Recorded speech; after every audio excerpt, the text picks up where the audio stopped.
Come on, don't move. Yeah, I'm moving the excavator.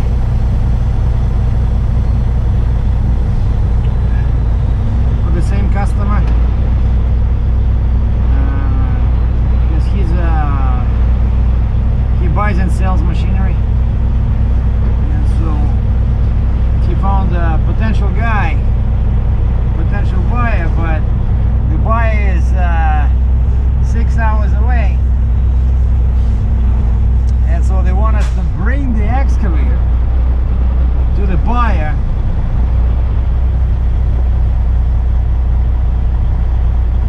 so he can take a look.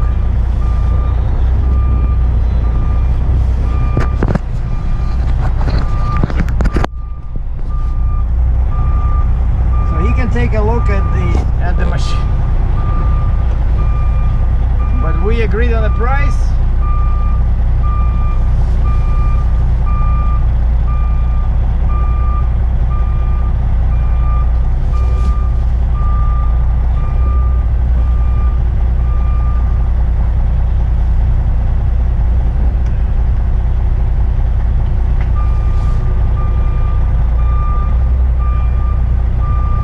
So now I'm just trying to rehook to the trailer.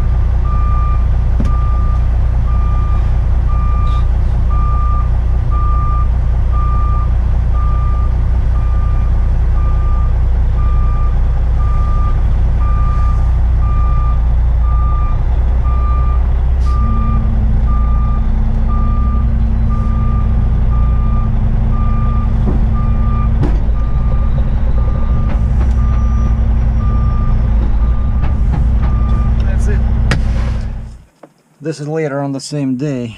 I'm all hooked up. I just need to... I picked up my car from the Chrysler. I'll tell you about that in a second. And they didn't put me into the Chrysler jail. I got unscathed. But it, like, just give me a second. Anyway, so I got my water. I got... See this? I had another one. And I put it too close, like this thing. I put it too close to the seat, and turns out as I was driving, each time the seat was going up and down, it was pushing on this plunger. And then I picked up, also had a water here, like a jug. I picked up the jug and put it on my leg to change the position of my hand, and all of a sudden I see my entire fabric here became wet. And I see that it's something sticky, so that it was this sanitizer, you know. And so I lost like half a bottle of sanitizer. As I'm driving and I'm jumping, it spilled on the on the floor. And so yeah, I was in the hotel for 4 nights, and this is perfect timing. The owner of the machine called me. He says, "Hey Sergey, can you take it to Montreal for me?" I said, "No problemo, sir." So we agreed on a rate, and he says he's insisting on the guy where we're taking it to pay a return trip in case he doesn't take it, because he just wants to see it, but he's not 100% sure that he wanna be taking it, you know. And I said, that's kind of like weird. All right, well, we have no lights. That's interesting. Is everything hooked up? Okay.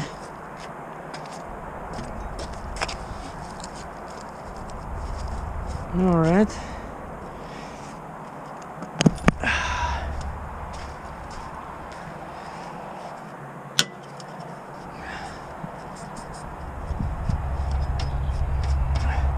You see, I use this. This was really helpful. So 1 cable means this is first to the driver's side, 2 means second, and that one was third. But this was like a nightmare to rehook. The guy helped me with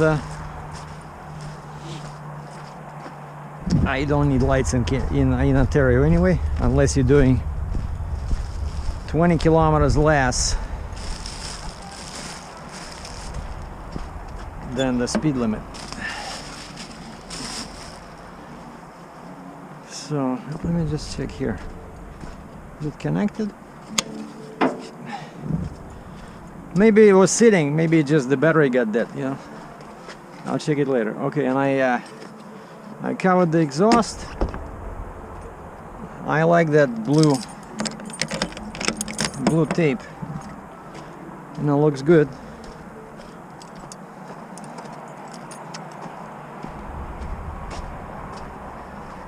And I wanted to put down the neck, then I figured, you know, I loaded the machine closer to the rear, and plus I'm only going like 370 miles. No big deal. So I didn't comment on the tie down, so you probably saw how I tied down.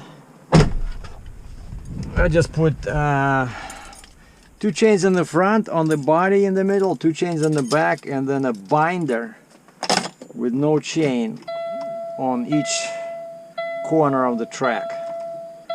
So I got 4, 5, 6, 8. I got 8 tie downs, which should be enough. And then I got 2 tie downs. I don't even count those. I got 2 tie downs.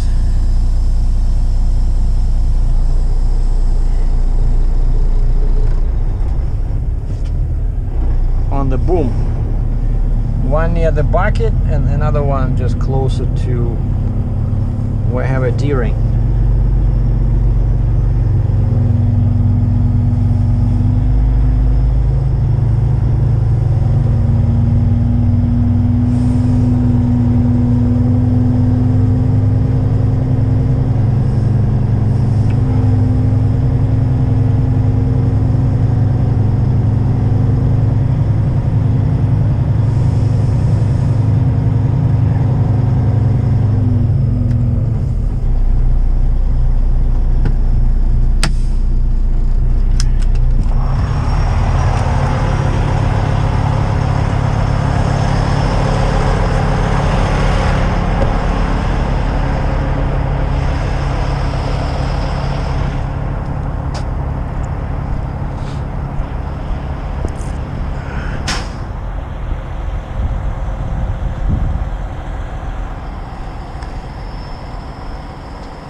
And the airbags to see if they're equal. Okay, pretty good.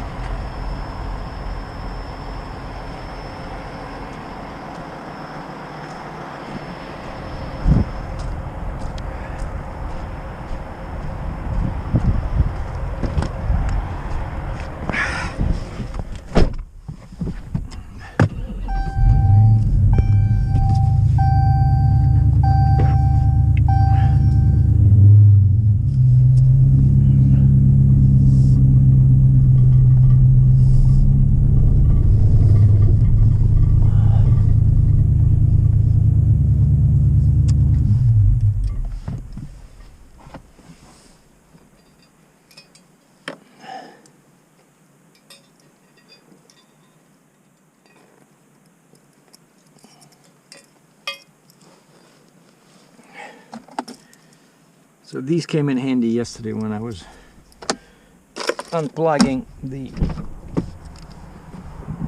that little contact there. Very hard to get to. All right, I'll be back.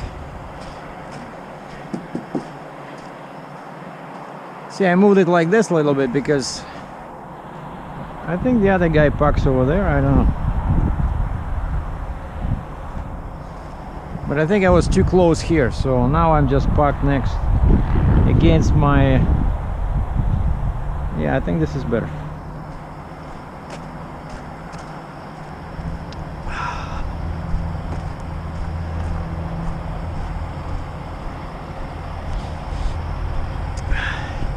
Yeah, the truck feels heavy, you know? it's still a pretty heavy excavator, and I see it's still in the middle, but you're always limited by this, you know, where you can if I went forward again, all the weight will be sitting just on one cross member. I never like that, and I like to do this. When you put chains, they kind of are holding the block, prevents it from moving. And that's my second tie down on the boom. We'll keep an eye on that one.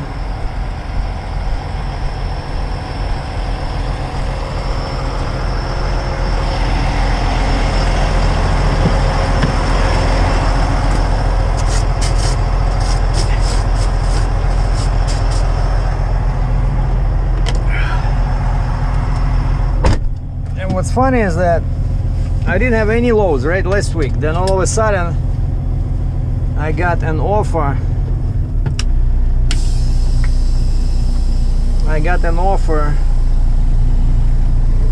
To go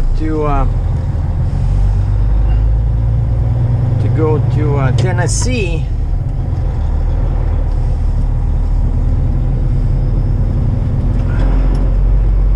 and this guy calls me. But this is much closer, and so I'm really want to do this first. And the Tennessee broker says,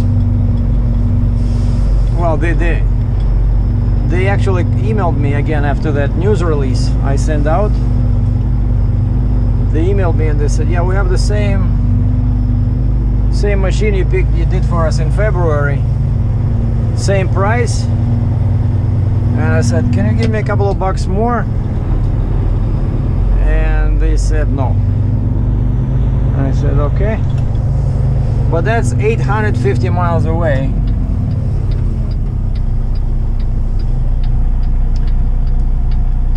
So I want to do this one first because it's only, like I said, 370, 380 to Montreal from here. And the customer is paying me right away, because he's also from Canada, and his bank is the same as mine, so it's very easy. So he says just prepare invoice, and that's what I'm gonna do when I'm gonna shut down for the night. I'm gonna prepare the invoice, and then he can do a transfer. You know, it's not like a wire transfer, but when you're both members of the same bank, it's kind of like an internal transfer, so it's much quicker and cheaper. And so that's what we're gonna do. So as soon as I deliver it, we're gonna go to the bank and he'll give me the money. So, which I don't even have to use any factoring companies or nothing. So just kind of like a quick run to the neighboring province.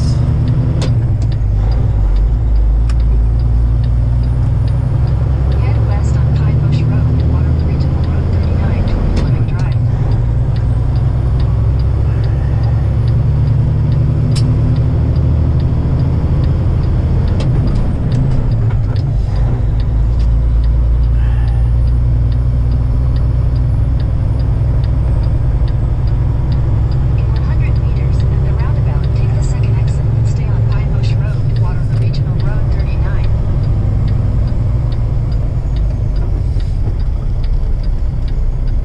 What are the chances that somebody's turning this way? And it's always, you know, закон подлости.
stop.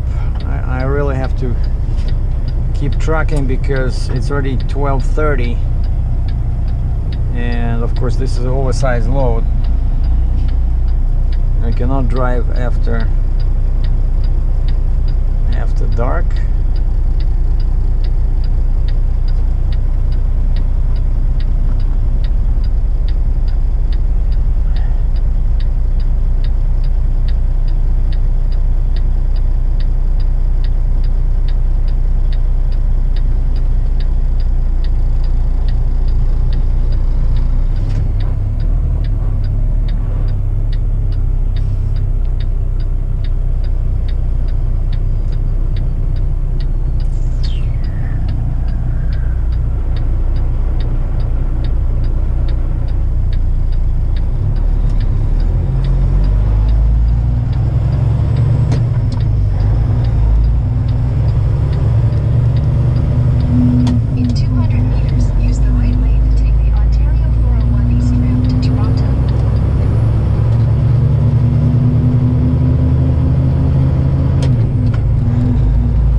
So I think I'm just gonna drive non-stop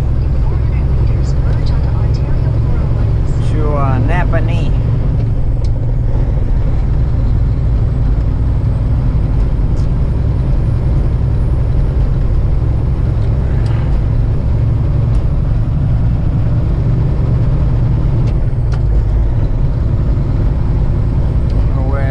Where we have a Flying J.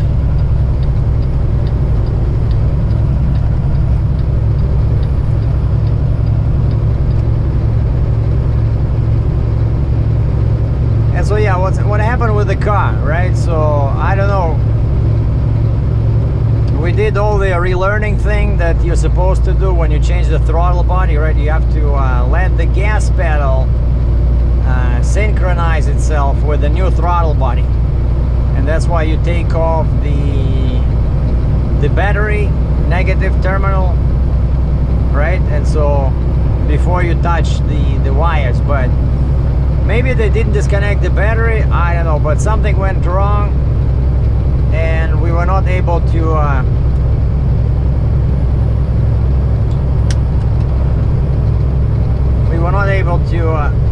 synchronize them, right? And so I just idled in third gear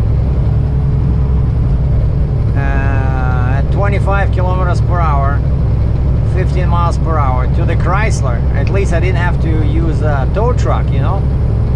The car has so much power that it was rolling in idle in third gear, but the road was level. Like, unbelievable, you know. And I have no throttle, just the clutch and my gearbox, and so it worked. I thought they would put me in FCA or Chrysler jail because now I have aftermarket PCM, right? And I have, but I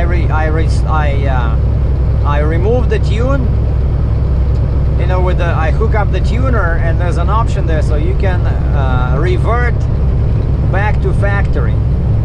I did that, and also the instructions were, if you ever go to a dealer, make sure you disconnect the bypass cable, so one end is plugged into the harness under the glove box in my car over there, and the other one is plugged right on top of the port. So I took them off, I hit them, and that one took me like almost an hour to disconnect. I had to ask the guy from the shop to help me, because it's tricky unless you know how to, which part to press. It's like, I'm telling you, these plastic connectors. So the guy helped me, took it out, and I gave him the car, and I said, so the guy said, what happened? I said, I was working with the throttle body, you know, try to clean it a little bit, and I did clean it, so I wasn't lying. And I said, but then I disconnected the battery, and when I took all the contacts off the wires, when I tried to reconnect and do the relearn, it would not synchronize. And he says, okay, let me see what we can do. And I went back to the hotel in a very kind of like, you know, sour mood, because I had a perfectly fine car, and now I decided to do this crazy 90mm throttle body update. And so I started reading online, and lots of people had issues with this 90mm BBK body. They were saying that the BBK product itself, it's not reliable. Some guy bought it and he was having, like, his idle was going up and down, you know.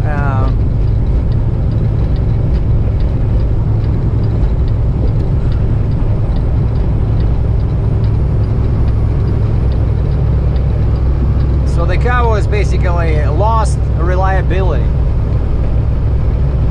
for that particular guy, right? So he was driving on the road, and then all of a sudden the car started, you know, up and down. RPM was crazy, and so he stopped. Oh, and he had a check engine light, and then he restarted it. It would drive again for a few miles, then the check engine light came on again. So something is off with this BBK thing. I don't know.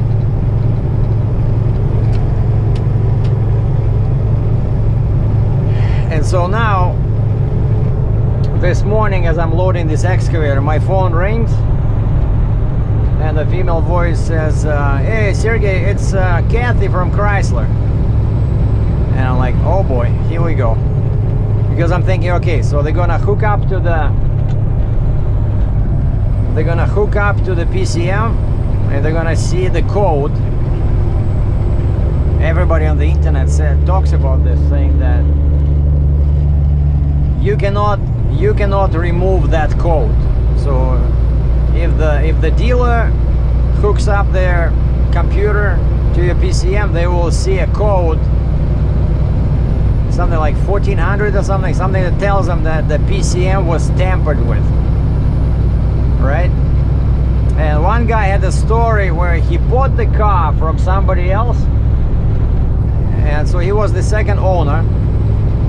And when he went, he had to do something, and so he took the car to his Chrysler dealer, and the dealer found out that his PCM was unlocked. And so they tried to blame this guy. They said, you know, you lost warranty, so if you want warranty, we have to put back the original factory PCM. Basically, we have to replace the PCM. Like, I'm driving 75 kilometers an hour. That guy is still waiting. Still waiting what? Till I stop in my lane? He's afraid to go this way? Like, people have no clue how to drive, I'm telling you. It's probably a soccer mom, football mom, driving a minivan.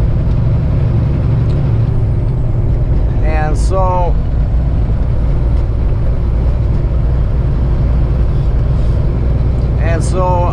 what I was talking about. Oh yeah, and so this guy, they told him that you have to pay for the new PCM,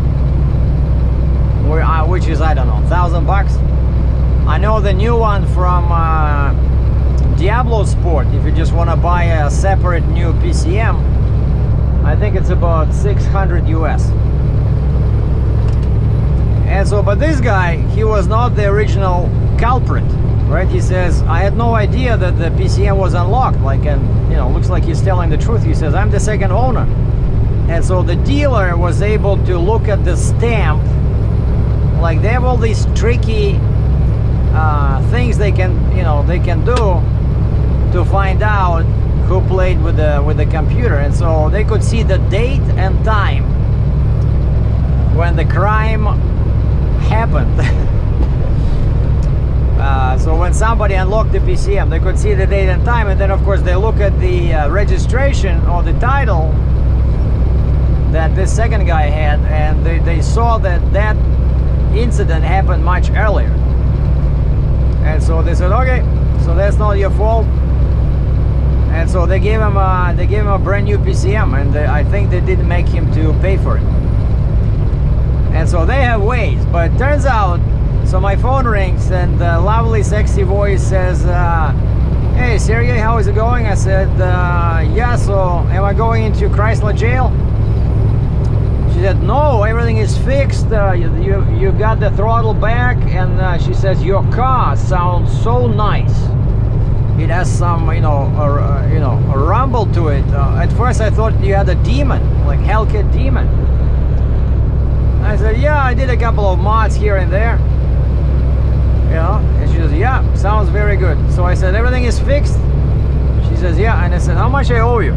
And that was the point. I'm kind of like holding my breath, thinking they're gonna tell me, like $2,000 for the work in the PCM.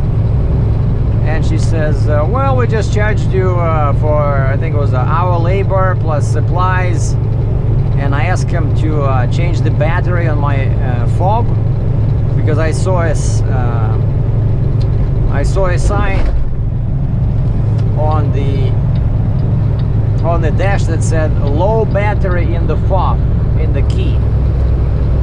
And they didn't even charge me for that one. They just replaced the battery, probably just, I don't know, a couple of bucks.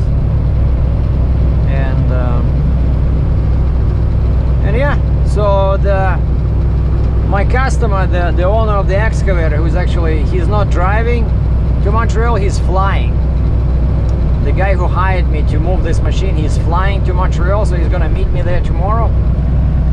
I have the address where I'm supposed to go, but he still has his rental car. So he said, hey Sergey, if you want, because I told him, I said, hey, I'm gonna get an Uber or something, but I have to go pick up my car because I want to leave it in my spot. Because if you saw that, my Jeep is in a separate spot, right? So I took the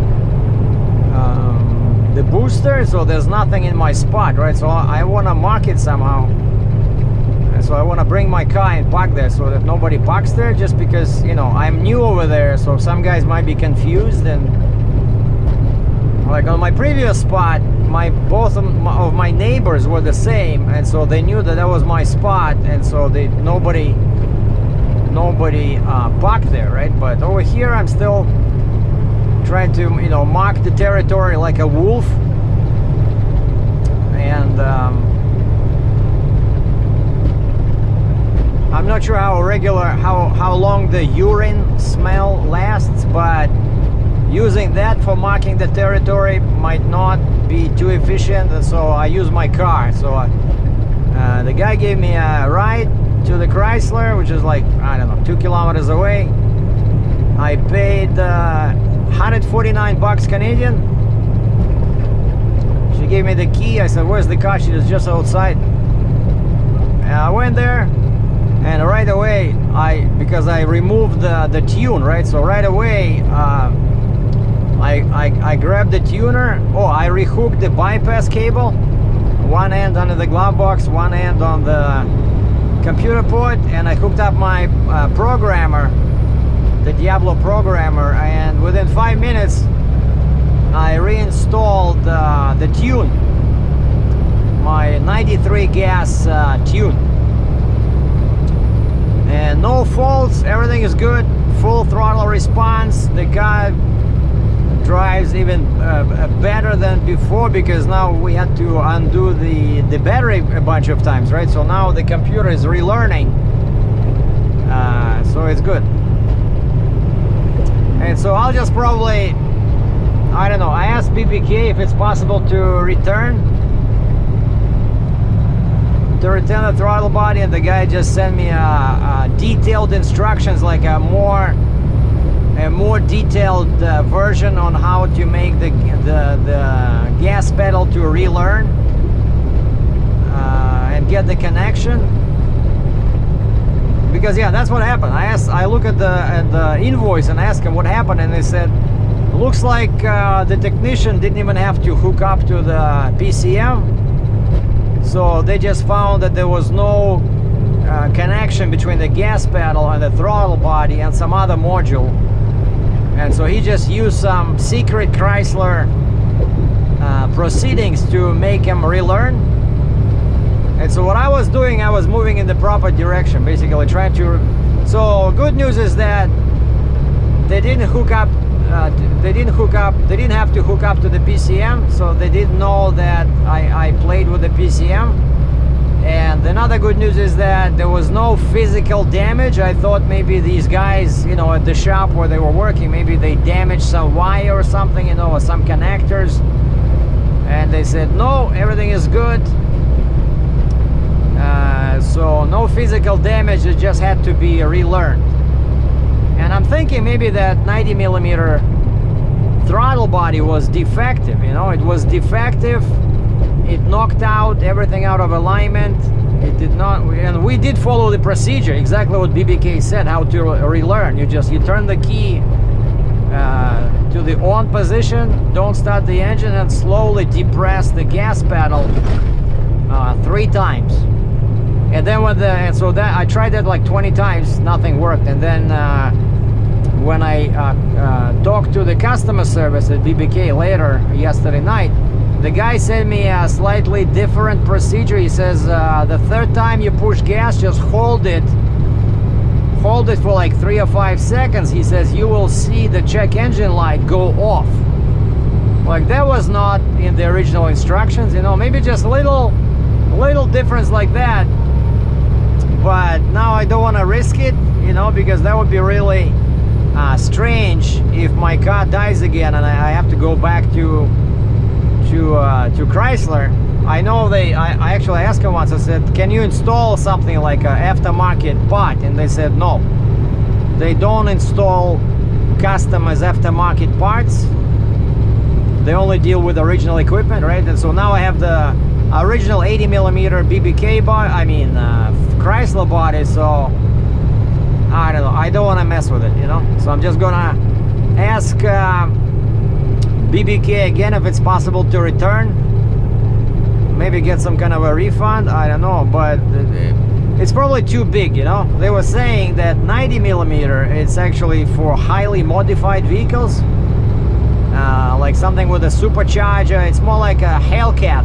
Hellcat, I think, has either 90 or 92mm, you know.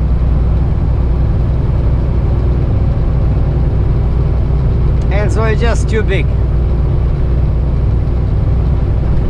And the hose, the intake tube, right? That's why I couldn't put it on, because it's too narrow. So like, what's the point? I would, in order to install that 90mm throttle body, I would need to buy a coupler.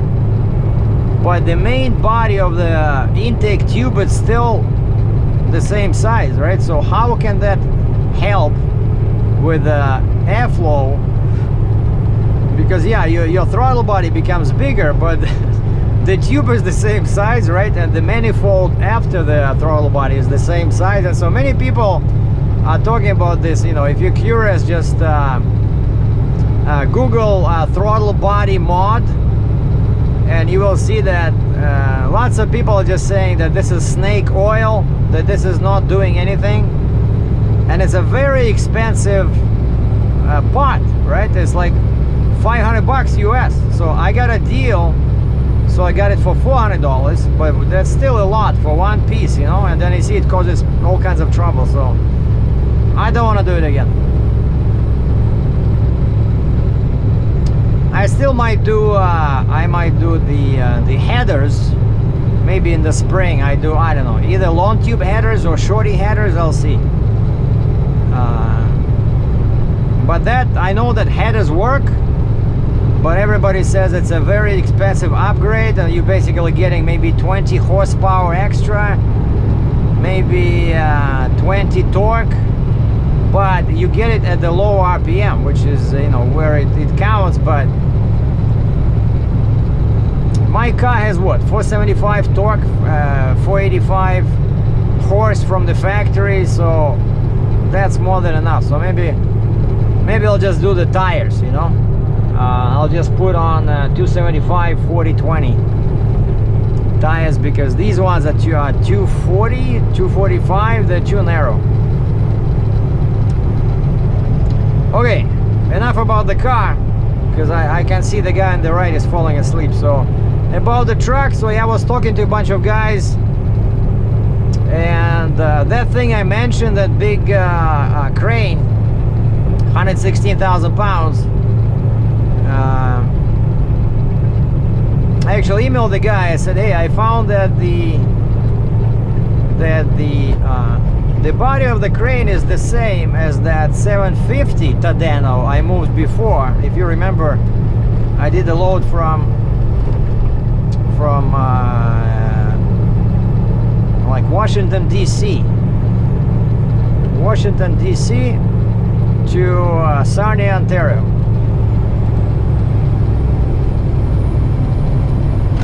And that was a Tadeno 750. I remember it was about 85,000 pounds. Like, why we're driving 80 kilometers an hour, you know?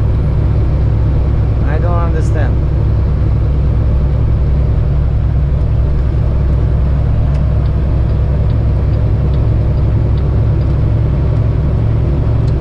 And so this one is Tadeno 1000, right? 116,000 pounds.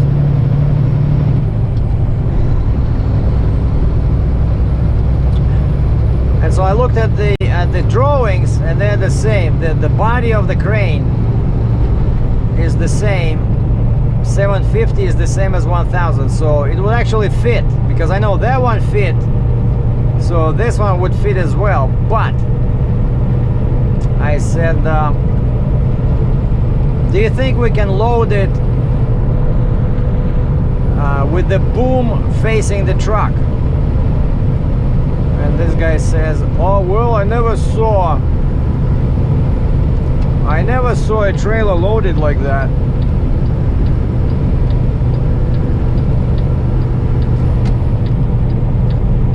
And I'm passing the guy, and right away he's doing 100 kilometers an hour. Like, what a moron, you know? I hate when they do this. Like, he's driving 40 miles an hour, right? And when you try to pass him, all of a sudden he's doing 60 miles an hour. Because quite often people don't realize, you know, like somebody's passing them and involuntarily they're pushing the throttle, you know, and they don't even realize that they're driving faster. And so I clicked on my right turn signal, and I started slowly, you know, moving to the right, and then I see he saw that and he slowed down, because, you know, I don't want to be stuck in the middle lane with this oversized excavator. It's a big machine. Now imagine, the excavator is 85,000 pounds, right? That's the weight of a tractor trailer like this, fully loaded. If it's fully loaded, it's probably, I don't know, 77,000 pounds. My excavator weighs more than that. Just to put things into perspective, right? So it's a big load, but it's considered, on the Caterpillar website, they call it medium-size excavator, I think, because large one will be something like that, 385. That's a monster, probably 85 tons.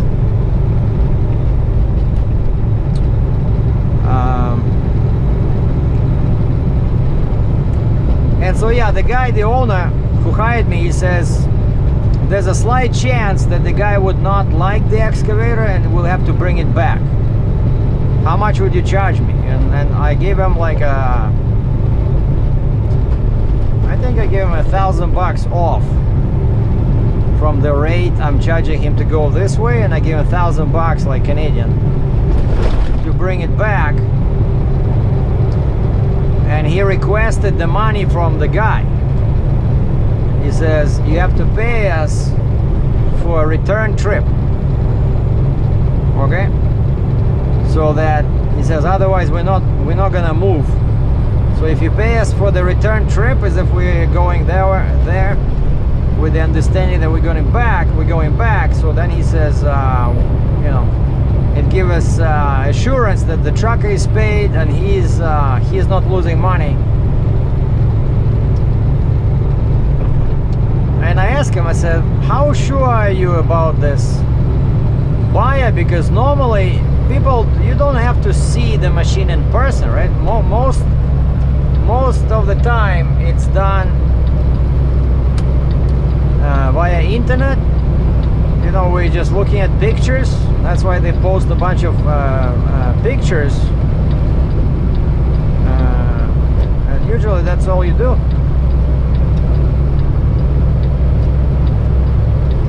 And he says, well, I looked into this guy, I did a research. He says it's a big company. They even have their own little plane where they fly around. I said, really? He said, yep.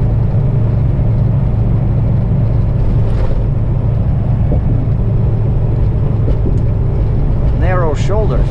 Like, I hate when they do that, you know, so I might go again into the middle lane.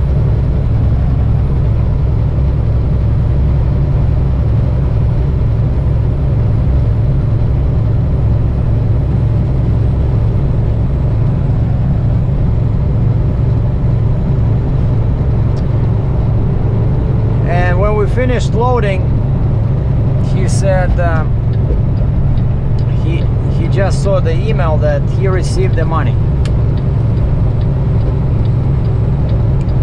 Yeah, I don't want to get stuck without a chair, you know. It's like that musical chair game, because if the shoulders go kaput suddenly and the wheel somewhere here, you know.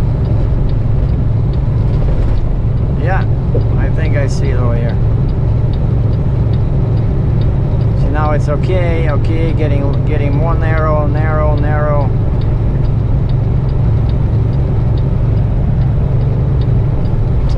No, it's still okay.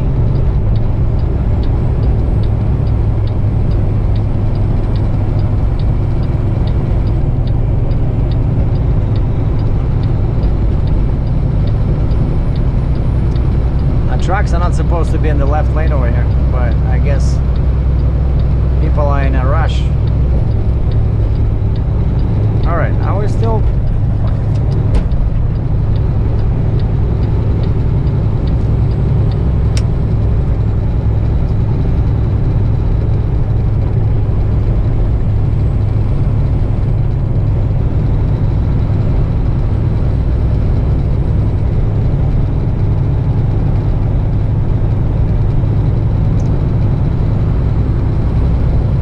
What happens as soon as I go in the middle lane, trucks start passing me on the right.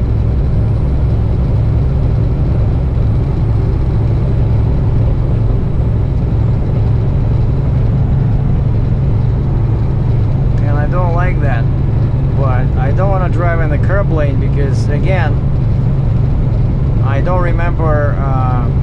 I think there's another spot somewhere up ahead where the shoulder is very narrow.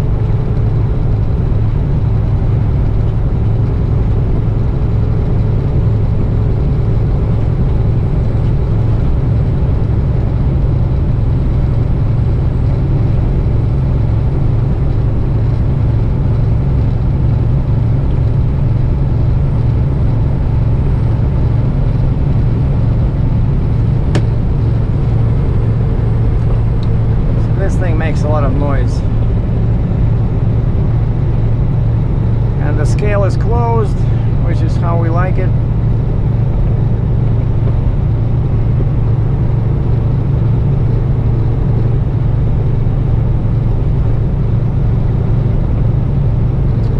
And this thing is sending me on 401. I'm not going at 401, I'm sorry. We're gonna go on the 407.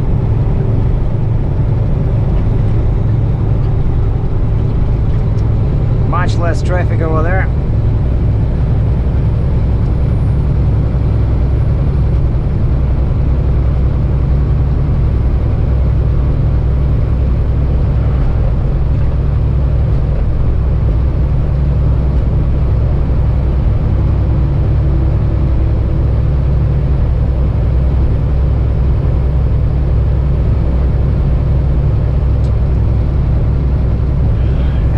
this other load from Tennessee. I sent him an email before, right? I said, yeah, I'm interested, before I heard from the owner of this cat. And there was no reply, but you know, I said I need till Monday. I can pick it up Monday. And there was no reply, so I emailed them on the next day. I said, so what's going on? And they said, well, we were trying to find somebody who can pick it up sooner.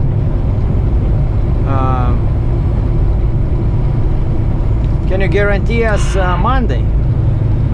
And by that time, I already have this booked, you know, like the guy, we agreed on the price. I'm going there. I'm definitely loading this. And so I said, now I'm not sure, because you know, you took a while to answer, so I booked something else.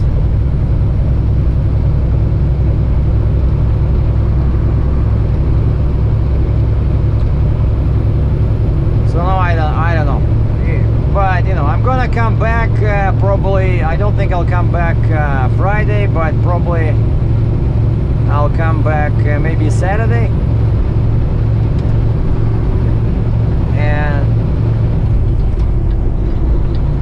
he says there's a high chance that the guy will buy the machine.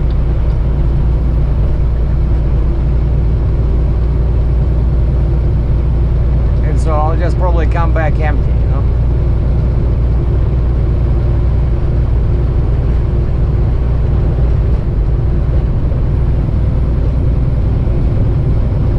And maybe we'll use the machine to unhook the booster. But actually, it's only, again, it's less than 400 miles.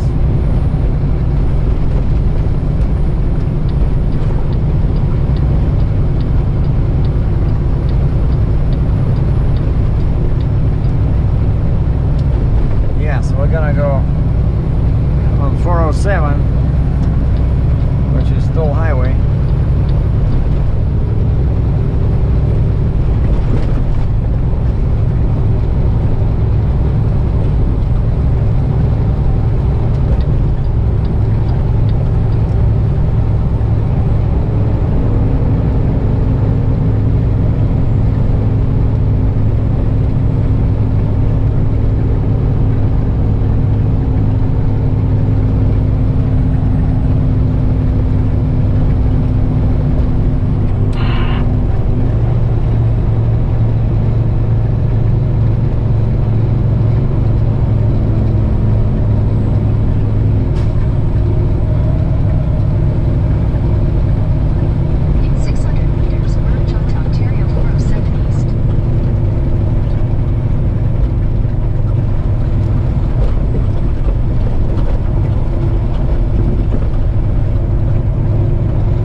It's expensive, but I see a lot of heavy haulers here, so you know, and we just appreciate the you know, it's a very clean highway, never too much traffic, you know, and you just go all around Toronto, and it's gonna be about 77 kilometers, so 45 miles. I'm following this.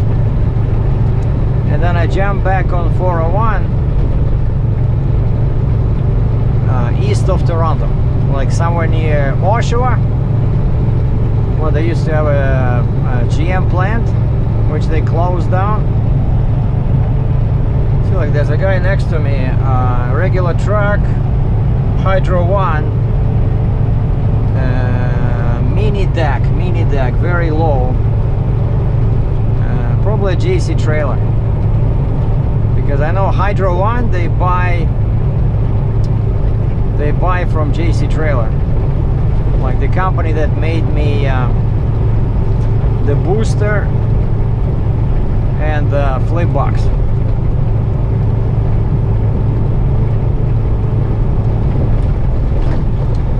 And so if I do a couple of these nice loads, I'll be able to buy that flip axle from New Jersey.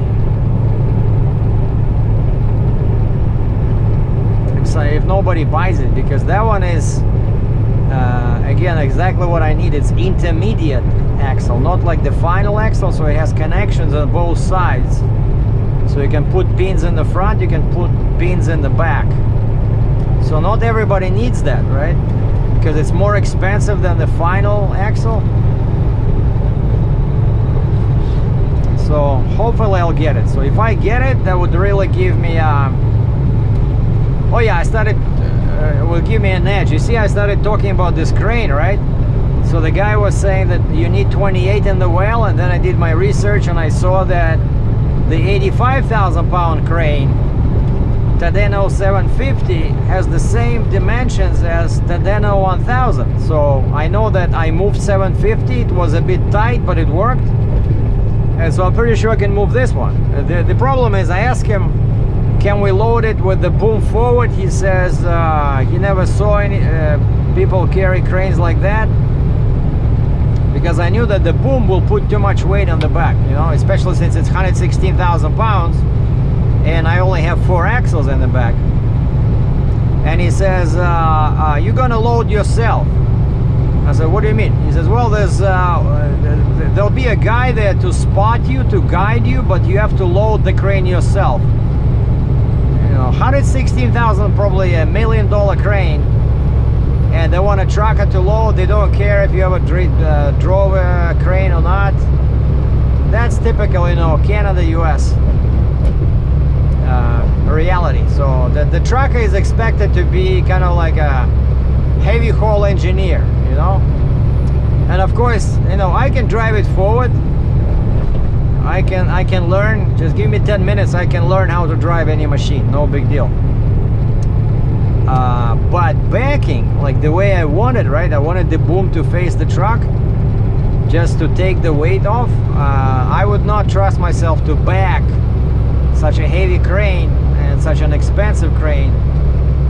Yeah, with the spotter, but still, I know, I said no. I don't wanna back myself. I can drive forward, but I know that if I drive forward, what's gonna happen is that my trailer will be overloaded. And I said, for this load, you definitely need 5 axles in the back. You see? So 26 well is okay for these 2 axle cranes, but I need 1 more axle. So that's my priority right now, to get that axle. But of course, that axle is considered a trailer, because it has to have its own license plate, it has its own VIN number. So I will have to register it, and I will have to do annual inspection on it. It's crazy.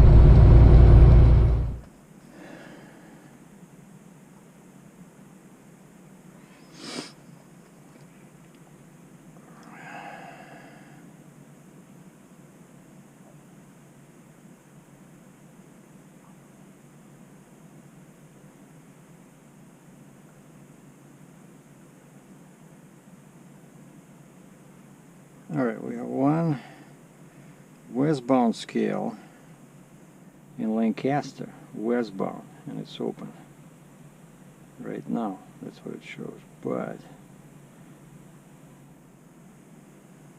lots of parking spots. Leave me alone. But we are going to, yeah, don't worry about that one. That's already French country.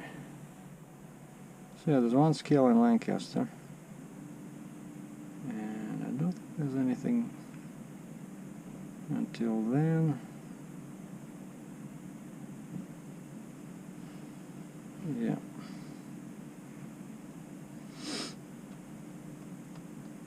Alright, so I'm just gonna show you guys. I still have a little bit of battery.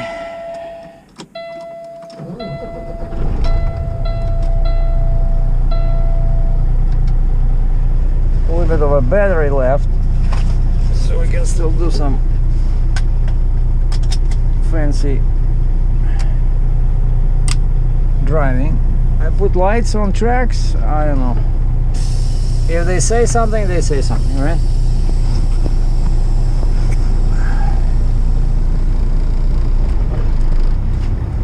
But I'm lit up like a Christmas tree. The only problem is my flashing lights on the booster does not work, because I left it here. It was sitting in my parking lot, and I went where? I went to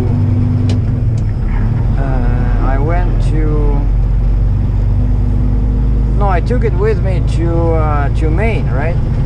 Yeah, I went to Quebec, I took it to Maine, and then I came back and I dropped it. So it was only sitting there for like 3 days, but I don't know what happened. Like, the lights worked fine before. Now they don't work. But I have a bunch of magnetic lights, and in Quebec, this is still Ontario, right? But I'll be in Quebec in 2 hours if they don't stop me. Далеко пойдет, если не остановят. So if they don't stop me, I'm gonna be at the Quebec Ontario line. Turn right onto Lennox and Addington County Road 41. In 2 hours.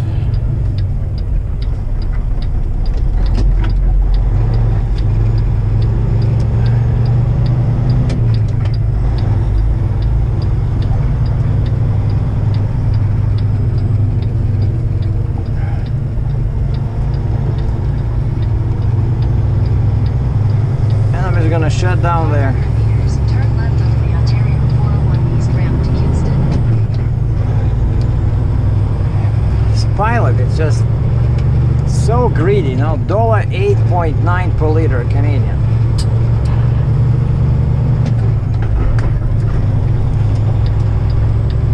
The only reason I fueled here is because they have DEF, and DEF is only 89 cents per liter, so I was getting low on DEF, and so I told him, okay, give me 275 bucks, and I think I used only 225 because I just wanted to fill up my left tank, the driver's side, and so all it took was $225, and then I probably did the Ontario 401 East ramp. and then I did 30 bucks probably on DEF. So yeah, so I was close to my estimate. I wanted to fill up my DEF where I was half a tank, and fill up half a tank on the left side. So that's usually 50 gallons. If I'm really low, like almost at the red mark, then 300 meters, merge onto Ontario 401 East. then I know I can put 100 gallons US, so almost 400 liters. But when it's half a tank, I know it's 50 gallons or 200 liters, and that's, you know, after a while, right? So you already know your truck, you know what the gauges mean, how much you can put in. So yeah, this was an unexpected surprise with this excavator, you know. I was thinking I'd be stuck here again till next week, and then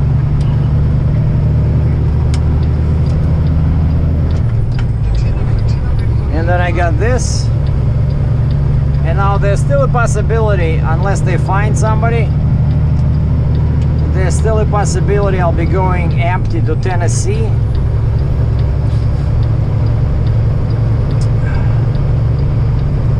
Because it looks like they were in a rush. You know, they were in a rush to ship this, right? So if I wait here in Montreal till I find a load,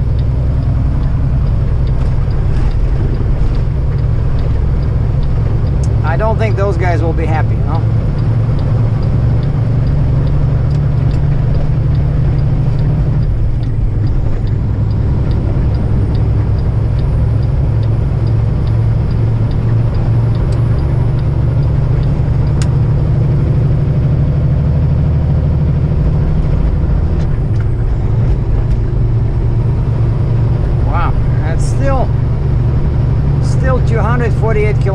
to the border with Quebec.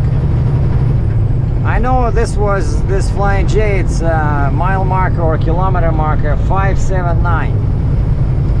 579, okay, you see this is, the next one is 582. 582. So 582, and the last one I think is 825. So 200 is 782, yeah. Somewhere around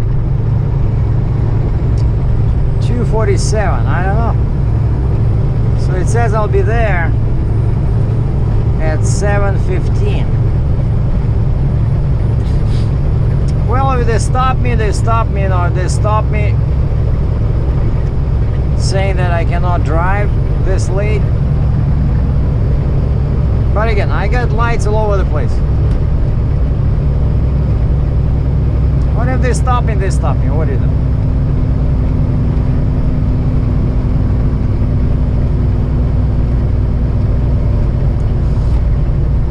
The good news is that there's a bunch of truck stops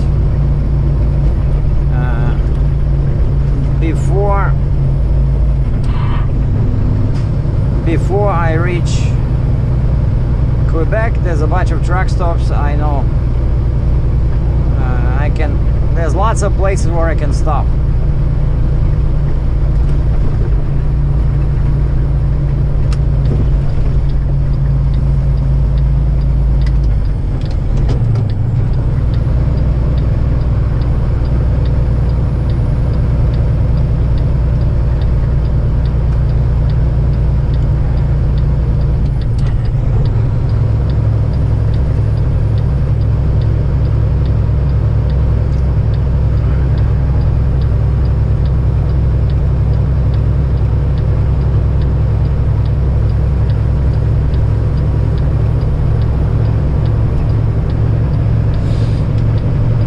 So the customer expects me at the delivery point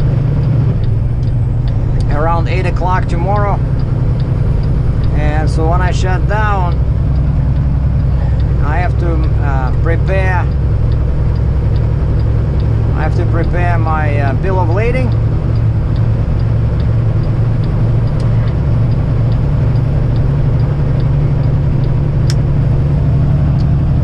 And my invoice. Here in Canada, if you deal with a direct shipper, like in this case I'm dealing with direct shipper, I have to charge him the sales tax based on the jurisdiction where the load is going. So in this case, Quebec, they don't have HST like we do here, 13%. They have GST, which is 5%. And so I have to add that, I have to show that on my invoice, and then I have to send it over to the government when I do my monthly report. And then actually this guy, he pays me, but then he gets it back. I pay it back to the government, and then he gets it back from the government. It's like a crazy system where they're just creating paperwork, but that's how it works. So I charge him, he pays me, I send the GST, the sales tax, to the government pays it back to him. Like, what's the point of this little game? Oh, I know, it's called bureaucracy.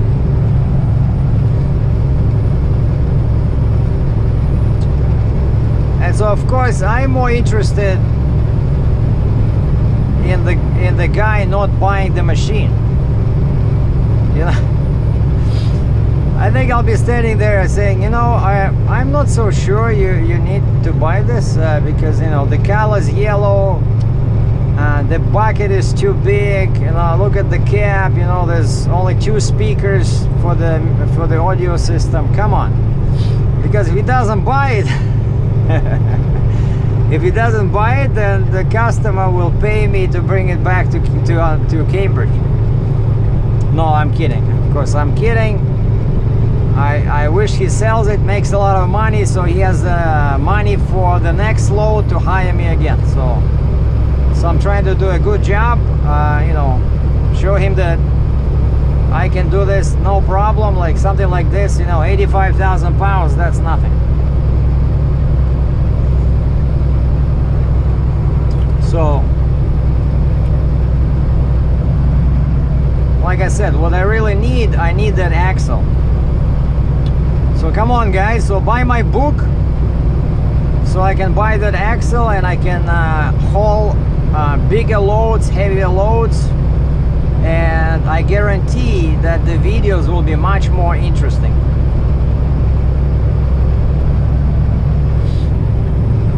Alright, you probably already don't see anything. I know I can see, right, but I know GoPro is really blind compared to human eye. So let's just reach the top of the hill over there and we're gonna finalize this incredible blockbuster with this last few meters of Highway 401 near Kingston.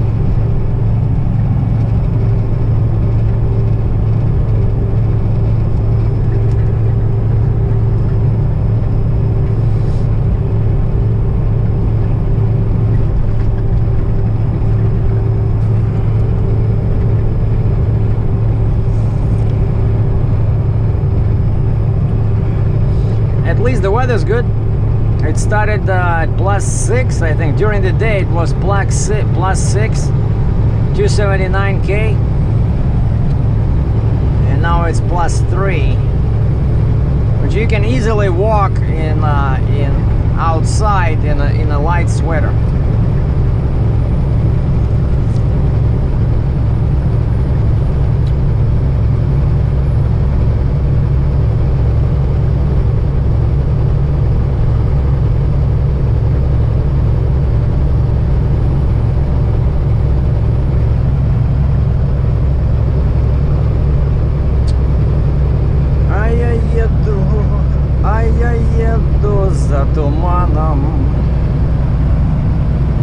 За туманом и за запахом тайги.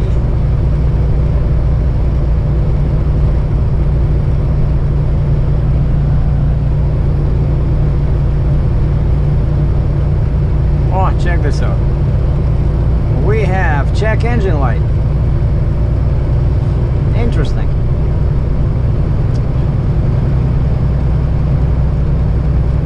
Well, when I shut down, I'm gonna look at the code. It's probably the same thing that I had before. I know it usually, you know, when you have the check engine light and then you don't do anything about it, it disappears and then it returns. But it's funny, right? I just filled up full tank of DEF, and I guarantee it's something to do with stupid emission system. And it's probably, what was it last time? Last time it said regeneration sensor. Regeneration sensor. And so if this stays on, I know what I have to do next, right? If I don't get this load from Tennessee, I'll just drive back to Guelph, which is just east of Cambridge, and there's a good shop in there, and I talked to them before when that light appeared, and they said they can look at it. They're not too busy.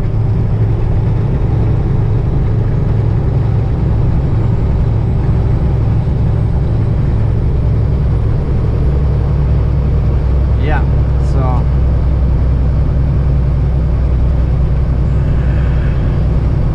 I'll try to do regeneration, like manual. I got a manual thing in here, manual regeneration, when I stop, and see if that helps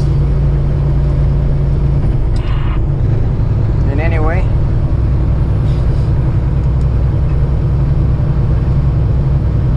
Now I see, like it says warnings, faults, no warnings. My fuel filter restriction is fine. My air filter is fine.